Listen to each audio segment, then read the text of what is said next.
2 Timothy chapter 3, finishing up verse 5.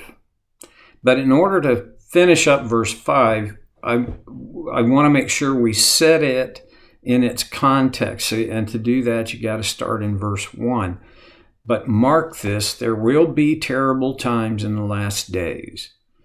People will be lovers of themselves, lovers of money, boastful, proud, abusive, disobedient to their parents, ungrateful, unholy, without love, unforgiving, slanderous, without self-control, brutal, not lovers of the good, treacherous, rash, conceited, lovers of pleasure rather than lovers of God, having a form of godliness but denying its power. Whoa, wow. And then, as though to say, okay, with all that in mind, have nothing to do with such people. Okay, we got to think this through. Because on the one hand, it makes sense to me. Those are the kind of people I don't want to hang out with because, although Paul wrote it that bad company corrupts good morals, another way of saying that is you become who you hang out with. I don't want to become like these people. So, yeah, I get that. Don't have nothing to do with such people. That is a very strong statement. It's not like he said, be careful of these people. No, he said, have nothing to do with such people. So now we got to look at who are the people he's telling us to have nothing to do with? Well, one aspect of it, I think, is that what he's saying is these are people in the world. And they are, it's just bad. There's nothing on that list that's commendable. Yeah, and so it makes sense to have nothing to do with them. But is he talking about worldly people? I wonder if he is not talking about Christians in the, in quotations. I think he's talking about, he said these people have a form of godliness, but they deny its power. I think that's who he's talking about. So if you look at this profile through the lens of, it is possible for people who claim to be Christian to demonstrate these destructive, negative, sinful character qualities. And those people who claim to be within the family of God have nothing to do with them. It's as though people often live disconnected lives. Like, I've got my ticket punched. I said yes to Jesus. And I'm going to live however I want to live. Well, there's a big disconnect there, right? And it's not about, hey, if you want to go to heaven, you're going to have to live in this way. No, that's not it. But it comes down to this. The only way you're going to get to heaven is through the grace of Jesus. God's grace is the only thing that's going to get you to heaven. And once you say yes to Jesus, you're actually saying yes to his grace, then your life will express a character profile unlike, in fact, I would say opposite to this profile that he begins in verse 2. Have nothing to do with those people who have a form of godliness, but they deny its power. Okay, now put yourself in Timothy's sandals for a minute here. He is a young pastor of what became a very important church in a very significant city in the Roman world, Ephesus. But a church that, now, if you run the timeline, the calendar forward, well, probably 30 or 35 years, John on the Isle of Patmos is inspired by God, and in his vision, he hears Jesus dictating a letter, actually 7 letters to 7 different churches, and one of the churches to whom he addresses one of his letters is a church at Ephesus. And the big thing he says to the church at Ephesus is, return to your first love. These people drifted, they didn't bolt, but they drifted away from their first love, their love of Christ, and a life that expresses their love of Christ, a life that demonstrates the grace of God in their world. They drifted. Jesus said, come back to your first love. Well, okay, I'm thinking like Timothy.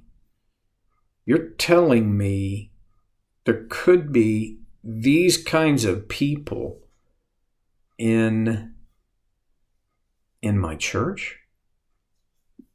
And frankly, I think my observation is, yeah, they're here.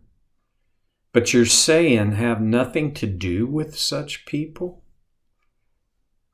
What does that mean? Well, in Timothy's day, Paul was an advocate of what we have come to call church discipline. Read 1 Corinthians, and you'll realize he was not soft on the discipline side of the church. In that case, he called out a man and either his mother or stepmother, probably a stepmother, for an illicit sexual relationship. And he told the church, well, a word that has come across to us from the Roman Catholic Church is excommunicate them, meaning have nothing to do with them. And here Paul says the people that fit this profile within the church, the people who have a form of godliness, but they deny its power, don't have anything to do with them. Okay, now we're into my opinion, but I have a strong enough opinion that one of the reasons Paul would say this is because you're not gonna, they are not going to permit you the influence that it would be required for them to come back to their first love. They won't permit you the influence to call them out on their form of godliness and their denial of its power. Don't waste your effort and words and time, because it won't matter. It's not going to. And the other part of it is, you are more likely to get sucked into the vortex of their selfish, self-centered, ungodly lifestyle than you are to turn them back. In Corinthians, Paul said, turn them over to Satan and let them experience the consequences of their bad choices. I think that's essentially what he's saying here.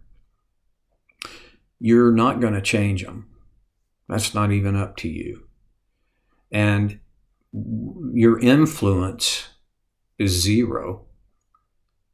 And their influence on you will corrupt you. So have nothing to do with such people. How would that fly at your church? Gosh, my word, I hate the thought of that. And by the way, who's going to say, Paul doesn't tell Timothy, You confront these people face to face and tell them you're not welcome here. Don't come back. That's not what Paul's saying. But he is saying, have nothing to do with them. Nothing to do with them. Well, I don't think that means hate them. I just think it means separate yourself from them. Harsh words. And in our world, that would fit in the category of, wow, that was a mean tweet. You know what? You know this, but I'm going to say it anyway. Paul doesn't care. He did not care that this came across like a mean tweet. Oh, and by the way, in his day, it wasn't a mean tweet. Paul carried, in practical terms, Paul carried more authority than anybody you know today.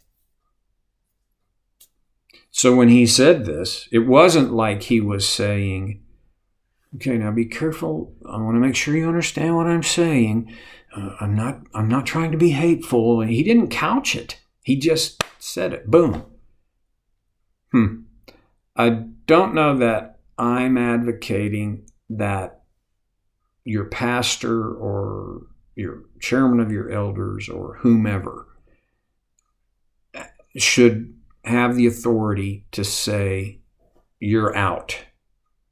I do know, though, that when people who have a form of godliness but deny its power, when they are in a position of influence, they will pollute the hearts and minds of the people under their influence. Have nothing to do with such people. Separate yourself from such people. It's very direct and a little bit of harshness. It seems harsh to us. Then he goes on in verse 6, and we're only going to just poke at this and then come back to it next time. But they, who? These people, I think it's the entire profile, but the most direct antecedent is having a form of godliness but denying its power. They are the kind who worm their way into homes and gain control over gullible women who are loaded down with sins and are swayed by all kinds of evil desires, always learning but never able to come to a knowledge of the truth. At first glance, at first reading, one of the things you might pick up here is that Paul didn't have very high regard for women. I don't know that that's fair, but I can't eliminate the fact that he talked about gullible women. That's worth us diving into. And we will next time. But this time, I want to say these are the kind of people who worm their way into homes and gain control. These people are manipulators. You don't worm your way into anything without manipulation. If it were without manipulation, there'd be no worming. It would be being present, being a part of. But to worm your way? Okay. There's just not time for me to go any deeper into this. But next time, we will. I'll see you then on Soul Care with Stevie Boy.